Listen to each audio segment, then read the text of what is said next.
Good morning, my name is Ruth Spencer. I'm from the Caribbean island of Antigua and Barbuda, which is a small SIDS country. My background is in development economics. I have a master's in international development economics from Yale, which means, for me, development means putting people first.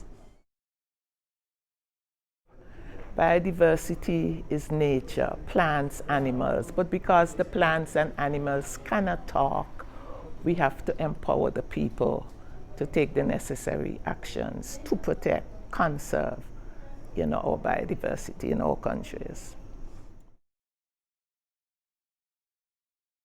Okay, the pollinators assessment was particularly important to me because before that, BestNet had a Caribbean trialogue.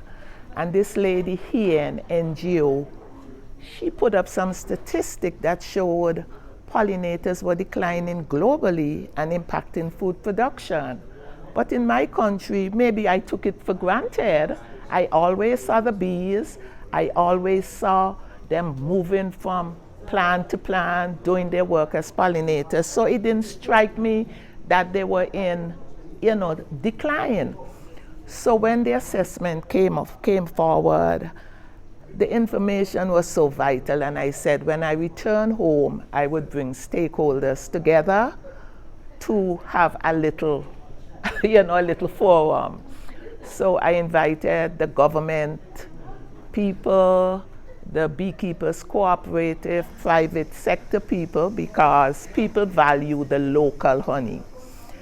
And they came together. We had a one-day event. It was quite big. We had it videotaped. And we listened to the local voices, how they felt about pollinators. And one of the beekeepers brought a plank of a tree that he passed that same day that was being cut down. And he showed us the years. He looked at the cutting and said, this tree has been here for hundreds of years. Why was it cut? And you saw how it impacted him. And we vowed from that day that we would do everything to preserve our pollinators. We learned from IPBES that it's not just the bees, we have insects. We have other type of pollinators which we weren't really so keen about or didn't know about. So how they cut the grasses, where species live, all these things made a difference and brought education to us. So the assessment opened our eyes. It gave us that focus that we have to take actions, even though the trees that were being cut were at the demands of the government. We realized we had to take greater action.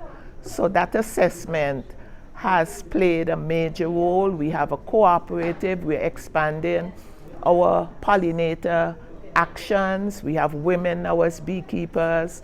We are now reaching out to schools, to youths, to see the value of local food production, because without the pollinators, there's not going to be no agriculture, there's not going to be food security and nutrition security, because we want to build up our local species of seeds and food. Thank you. Okay.